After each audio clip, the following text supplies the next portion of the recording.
네, 민심은 데이터에 있다. 숫자로 보는 민심, 여론 오락관 몇 대 몇 시작해보죠.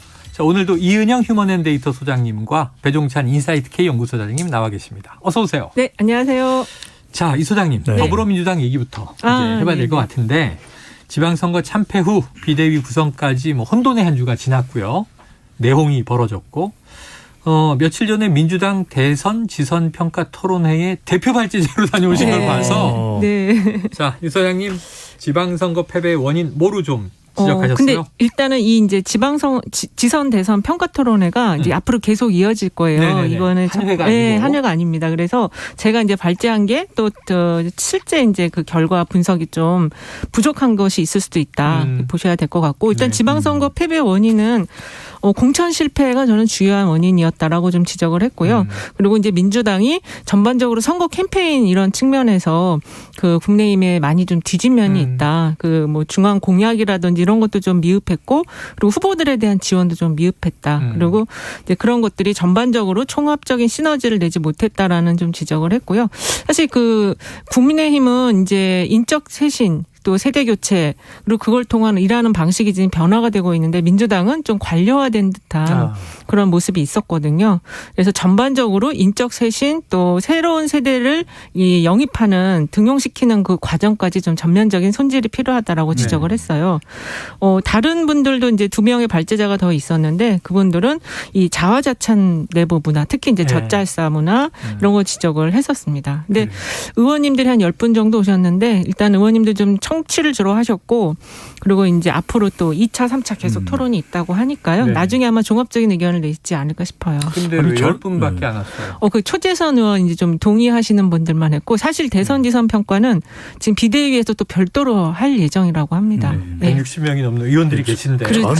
저한테는 왜 연락이 안 한다고 그랬어요? 이제 꼭 갈 거예요. 제가 호되게 분석을 할 텐데. 육모방망이 들고. 그럼요. 네. 아니 저는 이전에도 저도 여러 차례 세미나에 호대에서 안 부르는 거 아닙니까? 여야 가질 것 없이. 그러니까 그 호대 내초리를 맞아야 돼요. 맞아요. 왜냐하면은 여러 차례 저는 그 이전에도 심지어 저는 2017년 18년에도 그런 이야기를 했어요. 왜냐하면 지금 2018년도에 당시에 제가 발언을 하면서 지금 지방선거의 4년 전입니다. 승리는 대통령 지지율 득분인 거다. 당이 변한 건 없다. 아니 국민들이 지금 뭔가 머릿속에 온 국민이 각인되는 더불어민주당 공약이 있습니까? 없어요. 그러니까 능력에서 부실한 겁니다. 180명의 거대 여당을 만들어줬잖아요. 4년 전에. 그런데 왜 국민들의 그런 2년 전에 만들어졌죠. 2020년 총선에. 그것도 대통령 지지율 덕분이에요. 그러니까 대통령 지지율이 사라지고 나니까 오늘 이제 갤럽 조사입니다. 화요일부터 목요일까지 실시된 한국갤럽이 자체 조사로 실시한 조사이고 자세한 사항은 중앙선거 여론조사 심의위원 홈페이지에서 확인 가능합니다. 오늘 소개드린 모든 조사가 그렇고요. 질문지도 역시 같은 사이트에서 확인이 가능한데 윤석열 정당 지지율을 물어봤거든요. 더불어민주당이 29%죠. 그죠? 네, 그렇습니다. 네, 그러니까요. 이게 29%라는 것이 문재인 대통령 퇴임하기 전만 해도 같은 조사 기관에서 40% 되었어요. 그러니까 너무 의존을 한 거죠. 알겠습니다. 변하지 않았고. 요거 이따 자세하게 이제 또 분석을 해볼 텐데 지금 이제 이왕 지금 선거 패인 얘기가 나왔으니까 관심 있는 게 이거죠. 지금 그동안 싸우면서 이재명이냐 아니냐. 그렇죠. 왜냐 왜 아니냐. 이건데 지금 이재명 의원 때문에 참패했다. 이런 의견이 있는 거고 당내에도 또 이재명 덕에 졌지만 그래도 이 정도 한 거 아니냐 하는 또 이제 옹호론이 있는 거고. 자, 이재명 책임론에 대해서 여론조사 결과가 나왔다고 하는데 궁금해요. RN서치가 뉴스피미 의뢰를 받아서 지난 4일부터 6일까지 실시한 조사입니다. 이재명 의원이 지방선거 패배에 책임이 있는지 없는지를 물어봤는데 책임이 있다는 의견은 35%, 이재명 책임론에 반대한다는 의견이 52.7%예요. 과반 이상이네요. 그러니까 이거 잘 보시면 과반 이상은 이재명 의원에게만 사실 책임론을 묻는 거겠죠. 그러니까 무슨 이야기냐 하면 이건 책임이 있긴 있죠. 없지는 않죠. 그런데 이재명 의원에게만 책임이 있을까? 제가 거듭 말씀드립니다만 중도층에서는 52.7%라는 것은 적어도 중도층에서는 그렇게 생각 안 한다는 거잖아요. 그 이야기는 당의 책임이에요. 제가 말씀드렸잖아요. 조직의 책임이다. 2017년 18년 이후에 당이 안 변했다니까요. 네. 2018년에 그냥 대통령 지지율이 80%니까 지방선거 투표하러 가서 그냥 더불어민주당을 묻지도 따지지도 말고 찍었던 거예요. 그런데 그 4년 동안에 완전히 당이 혁신적인 변화를 했었어야죠. 그게 없다 보니까 지난 4월 말에서 5월 초 현상을 보십시오. 검찰 수사권 기소권 분리 여론에 호응하지 않는다는 여론조사 결과를 우리 방송에서 여러 차례 소개해드렸거든요. 네. 그럼에도 강행을 했잖아요. 물론 그 검찰 수사권 기소권 분리 법안에 대한 취지는 이해를 합니다. 그러니까 네. 국민들을 그럼 설득을 해야죠. 이거요 시간이 촉박하긴 한데 우리가 이런 이유 때문입니다.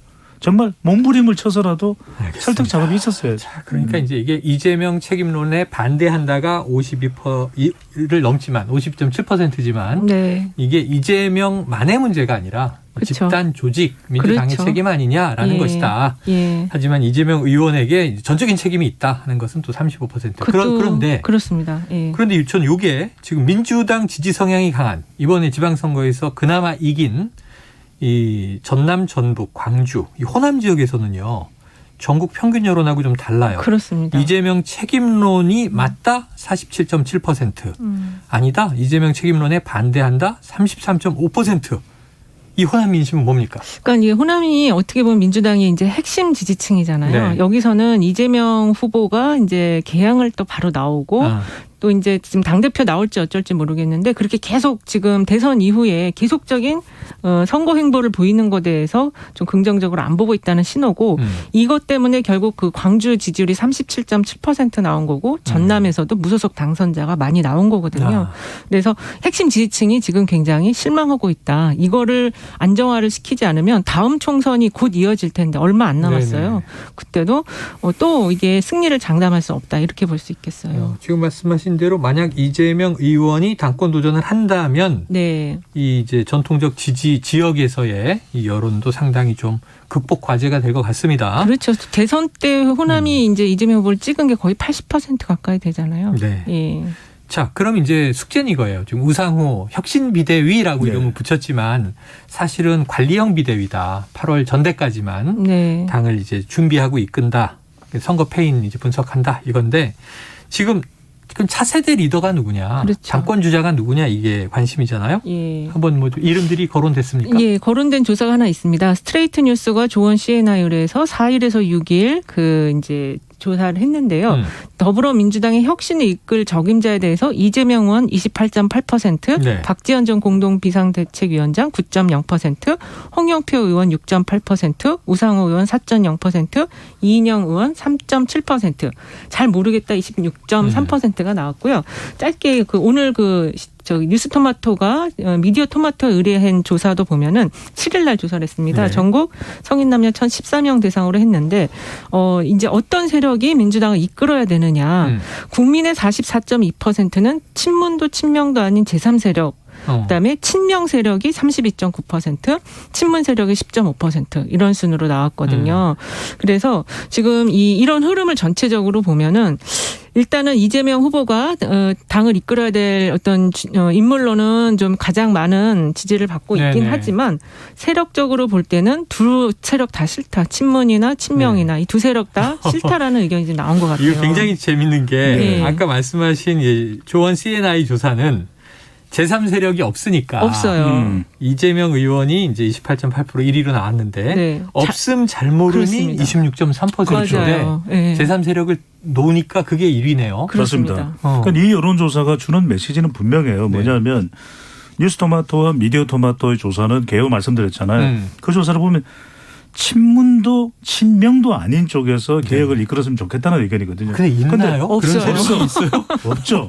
네. 아니 끝까지 들어보시라니까요. 그러니까 이건 뭐 우리가 상황 전개를 보면 이재명 의원이 당권을 잡을 가능성이 높아요. 도전한다면. 네. 그럼 자 당권은 잡되 개파를 혁파해라 이야기예요. 친문과 친명을 없앨 수 있는 이게 참 어려운 거거든요. 네. 하지만 2달 동안 시간이 주어진 거죠. 네.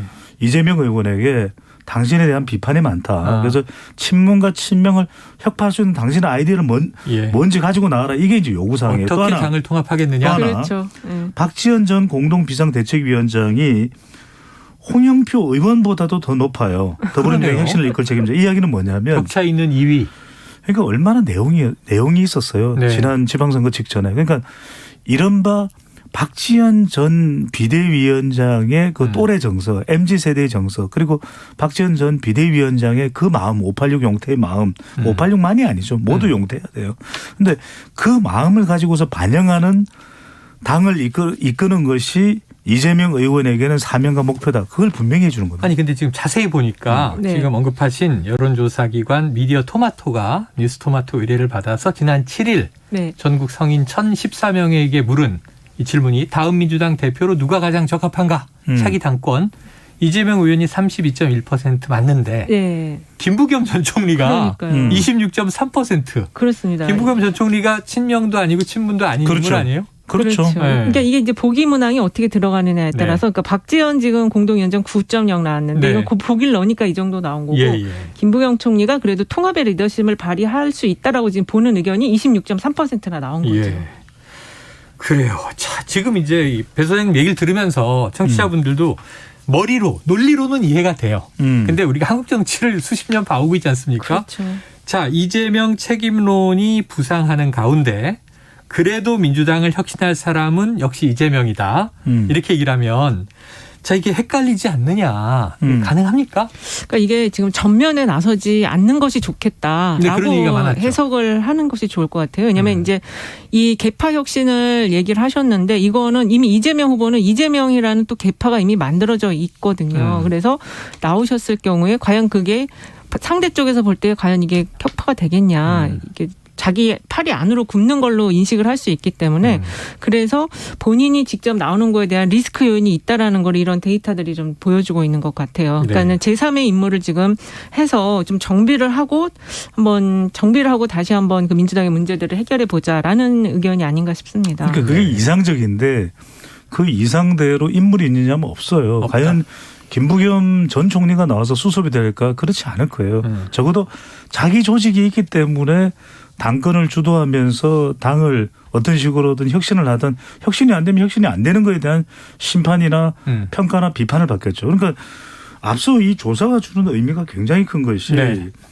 실제 전라남북도와 강주를 포함해서는 이 이재명 의원의 선거에 대한 책임이 높다는 찬성률이 높았잖아요. 맞아요. 그 이야기는 뭐냐면 지난 경선에서도 호남에서는 패했단 말이에요. 네. 이 이야기는 뭐냐면 친문은 지지 안 한다 이야기예요.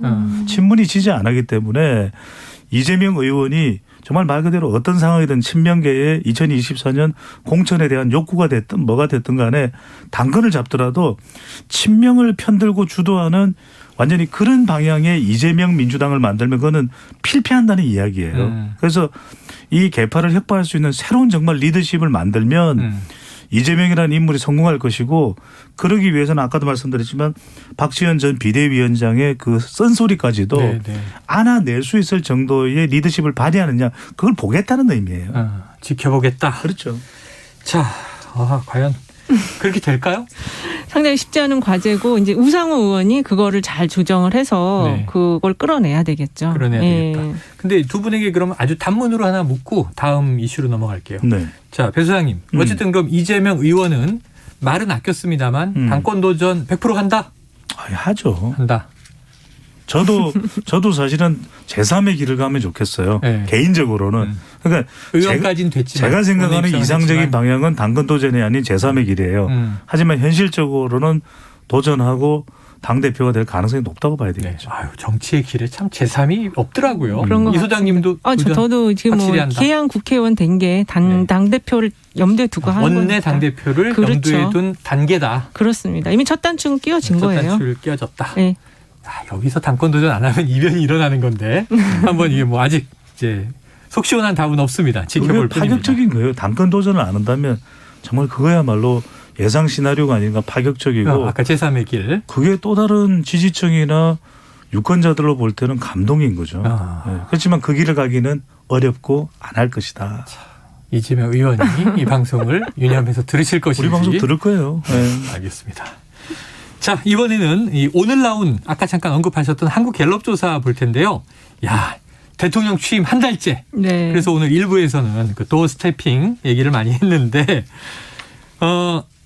지난 대선 이후 사실상 처음으로 차기 대권 주자 조사가 네. 나온 것 같습니다. 이 소장님이 발표해 주시죠. 예, 일단은 이 한국 갤럽에서 대권 조사를 했는데요. 일단 잠깐만요. 일단 제가 대통령 지지율부터 먼저 보겠습니다. 현재 윤석열 대통령 지지율. 그렇습니다. 네. 윤석열 대통령 지지율 잘하고 있다 53%, 잘못하고 있다 33%입니다. 네. 일단 지난주 조사와 큰 차이는 없는데요. 비슷하네요. 네, 그렇습니다. 그리고 일단은 근데 50%를 좀 넘게 유지하고 과반 있다라니 이상이다. 좀 긍정적으로 역대 봐야 할 것 정부 같습니다. 초기보다는 좀 낫지만. 예. 네네. 개요는 아까 제가 말씀을 네네. 드렸거든요. 그래서 따로 말씀하셨어요. 말씀을 안 드려도 될 것 같고요. 다음번 대통령감으로 누가 좋다고 생각하느냐 물어봤더니 이재명 15%, 네. 오세훈 10%, 네. 안철수 6%, 네. 홍준표 5%.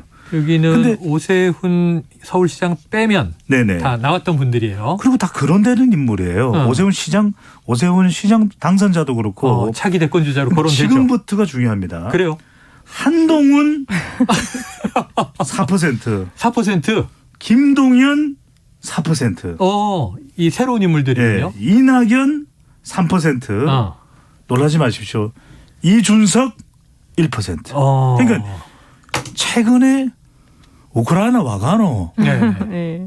네가 가라 우크라이나. 예. 이거 유행 선풍을 일으키고 있는. 그게 뭐가 유행이에요? 처음 듣는데. 좀 밀어줘요. 밀어줘야 그것도 마지막 방송인데. 그게 예. 그런가? 그러니까 이준석 대표가 대선 후보에 오른 거예요. 그러니까 지금 이 모든 행보가 1%. 자기 정치의 해석을 떠나서 대선 행보다. 이런 이야기가 나오는데 저희 한국갤럽 조사가 왜 중요하냐면 네. 지금 한동훈 장관도 일약 대선 후보입니다. 4%면 지금 홍준표 그쵸. 후보와 1%포인트 이 차이요? 비율이 왜 적지 않냐면 한국갤럽은 포기를 안 불러줘요. 그래서 그냥 객관식이 아니구나. 그렇죠. 응답자에게 네네. 다음번 대통령감으로 누가 좋을까요? 이렇게 물어봤는데 네. 난 이 사람이에요. 굉장히 적극적인 거예요. 그러니까 사실 이게 포기를 넣어주면 지금 대략 10% 15%될 수도 있는 네네. 비율일 거예요. 근데 한동훈 장관의 경우에는 국민의힘에서 9%니까 거의 10% 가까이 나왔거든요. 예. 국민의힘 지지층들이 서서히 밀고 있다. 한동훈. 그래서 지금 네. 차기 대통령은 아니 물론 뭐 다른 대통령감이 있죠. 네네. 그러니까 워낙 이제 일약 이른바 이게 동동구리무거든요. 동동구리무 동 한동훈, 동 김동연. 이른바 동동구리무 브라더스가 됐는데 이러다 보니까 또 만들었다. 또 만들었어요. 차기 대통령은 김동연 아니면 한동훈?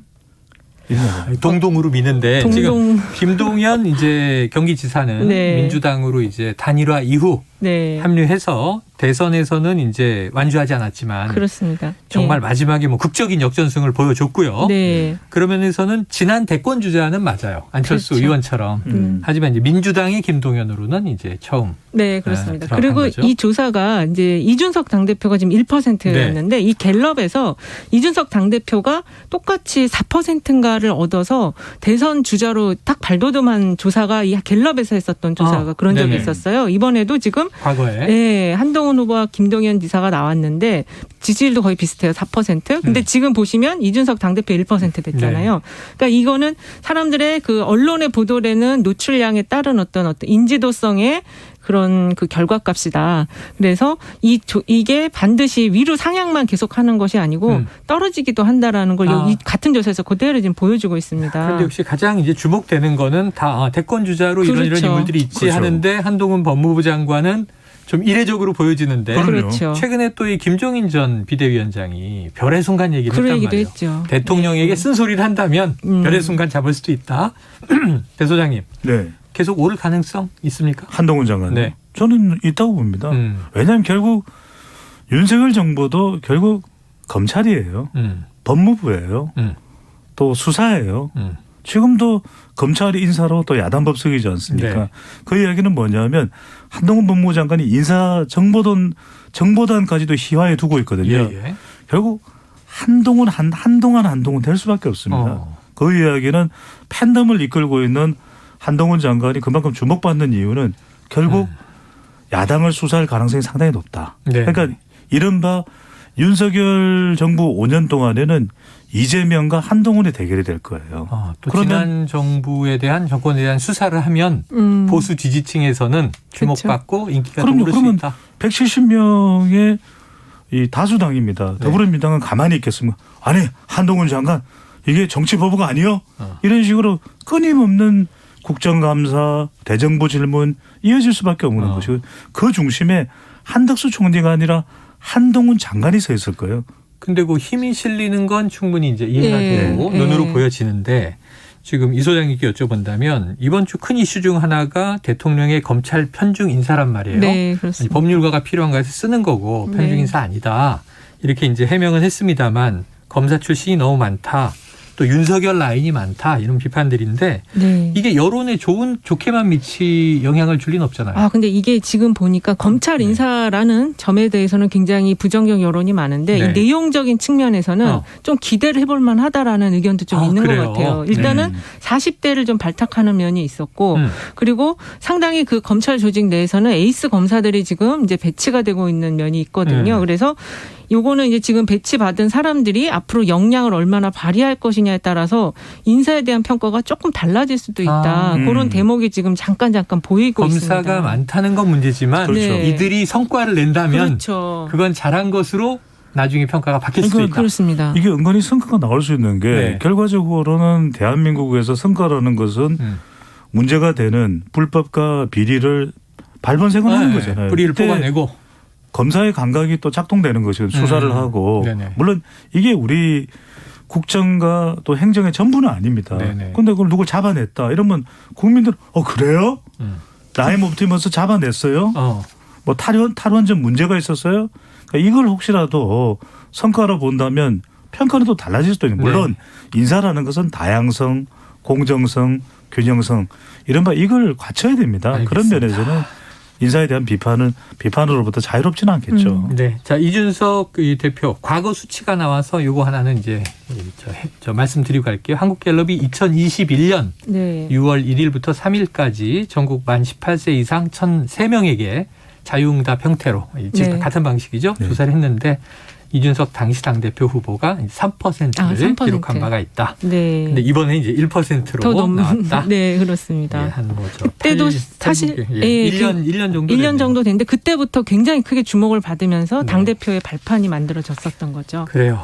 자, 아쉽게도 오늘이 여론오락관 마지막 시간이라고 저희가 개편 예고가 나와서 처음 듣는 이야기예요. 저도 왜 그랬는데 선거가 한 2년 남으니까 이슈는 매주 나와요. 국정 지지율도 그렇고. 아니 근데 이게 선거가 2년 남았다고 그래서 굉장히 한참 뒤인 줄 아시는데 후내년이에요. 맞아요. 지금 2023년이니까 내년 그 다음이거든요. 4월이기 때문에 우리가 늦어도 내년 6월에는 돌아가야죠. 소장님 지금 2022년이에요. 아니 그러니까요. 24년에 총선이 있다고요. 내후년. 내후년인데 총선 당해에 우리가 이런 정치를 다루는 게 아니라 그 전에 적어도 한 8개월 전부터 다룬다는 거예요. 2024년 또 4월이니까 그러니까 연초란 말이에요. 그렇죠. 그러니까 365일 안으로는 우리가 돌아가야 된다. 2년 남은 게 아니다. 그럼요. 그렇죠. 알겠습니다. 자, 그래서 제 생각에는 PD님이 지금 선을 긋고 있는데요. 여름방학 정도 쉬고 뭐 가을 겨울에 다시 또 생기지 않겠나. 그렇죠. 저희도 좀 업그레이드를 하고 내용을 더 잘 하지만 보완하겠어요. 두 분 중에 어느 분이 살아남아서 돌아오실지는 저도 장담할 수 없고. 우리는 세트이기 때문에 한 사람 빠지면 안 가요. 밖에 지금 이주영 PD님이 눈이 막 반짝반짝 지금 감시는 중이에요. 사랑합니다. 자, 그래서 오늘 예언오락관 틀려도 전혀 부담이 없습니다. 막 질러주셔도 됩니다. 그냥 더불어민주당으로 갈게요. 8월 전당대회 승자는 누구인가? 이 소장님. 이재명 의원이 현재로서는 좀 가능성이 높아 보이지 않나. 나올 것이고 아까 반드시 나온다고 하셨으니까. 배 소장님도. 이재명이죠. 이견이 없으시네. 그러면 문제는 이제 이재명 대표가 된다면 원내 의원이면서 대표가 된다면 역시 당내 통합 개파의 극복이 최우선 과제다. 그렇죠. 굉장히 시끄러워질 수가 있고 그거를 이제 잘 극복을 하는 화합의 정치를 보여주셔야 되는 거죠. 결국은 대선에서 실패했습니다. 이 문재인 전 대통령도 한번 재수해서 대통령이 됐다. 이런 얘기를 하셨는데 이재명 의원이 당대표가 된다고 가정을 하면 이 정치인 이재명의 미래는 열립니까, 소장님? 이재명에 달렸죠. 이재명에게 달렸다. 잘 되는 것도 이재명, 못 되는 것도 이재명 의원에 달렸다. 본인의 당대표가 된다면 결과적으로 저는 호남을 잡아야 됩니다. 네. 호남을 잡고 그리고 또 MZ세대를 잡고 여성을 잡을 수 있느냐. 여기에 전적으로 달려 있습니다. 자, 이제 시간이 짧게 남았습니다. 요거 하나 여쭤볼게요. 지난주에 여쭤봤던 건데 한번 또 여쭤볼게요. 예. 5년 뒤 대선 구도 전망해 주셨어요. 네. 아까 동동구리묵까지 얘기하셨는데 네. 네. 자, 오늘 갤럽 조사를 보고 한번 다시 예측을 물어볼게요. 자, 이 소장님 지난주에 소프트맨의 시대다 하고 네. 2명 꼽아주셨는데 여야 대권 구도 본선 어떻게 될까요? 지금 당대표가 되면 결국 대선 후보가 될 거거든요. 대선 아. 주자가 될 것이기 때문에 저도 다시 또 바꿔야 되겠어요. 5위로. 5위로 네, 오세훈 후보와 이재명 후보. 네, 여당 오세훈, 야당 예. 이재명. 지난주엔 김동연을 꼽으셨는데. 네, 근데 이제 그때는 이재명 후보는 재선이 아니고 삼수생으로 도전을 하게 되는 거죠. 네네네. 네. 자, 그럼 배 소장님. 저는 4명을 꼽아야 될 것 같아요. 4명? 4파전? 예, 왜 그러냐면 민주당은 이재명 대 김동연, 네. 국민의힘은 오세훈 대 한동훈. 야. 오. 그러니까 오세훈 대 한동훈이니까 훈훈 대결이 되는 거죠. 네, 알겠습니다. 자, 두 분, 이게 여론으로 아까 너무 재밌는 코너인데 네. 좀 네. 막을 내리긴 저도 아쉬움이 있어요. 자, 두 분 언제 근데- 돌아올지 모르지만 한 말씀씩 남겨주셔야죠. 그런데 웃으시는 것 같아요. 잘 가라고 이렇게. 다음 주엔 무슨 코너가 생기나 하고 궁금해서 더 재밌는 게 뭐가 있지? 그러고 궁금해하는 아니, 거예요. 저는 뭐 그동안 너무 감사드리고 네. 정말 행복한 방송이었고요. 우리 청취자분들 사랑합니다. 국민의 방송 KBS. 아유, 잘한다. 이 사람 잘하네. 네, 저도 그동안 사랑받아서 너무 감사했고 기뻤고요. 이제 조금 재충전해서 네. 더 좋은 내용으로 찾아뵙도록 하겠습니다. 저도 국민의 방송 KBS. 네. 분들 아주 뭐 무서운 분들이에요. 사회적 처세가 뛰어나요. 곧 돌아오실 거라고 믿습니다. 자, 여론오락관 몇 대 몇 그동안 너무 재밌었고요. 대선과 지방선거 달려봤습니다. 잠깐 방학 휴식하고 또 벨라를 기원하면서 지금까지 이은영 휴먼앤데이터 소장, 배종찬 인사이트 K연구소장이었습니다. 고맙습니다. 네, 감사합니다. 고맙습니다.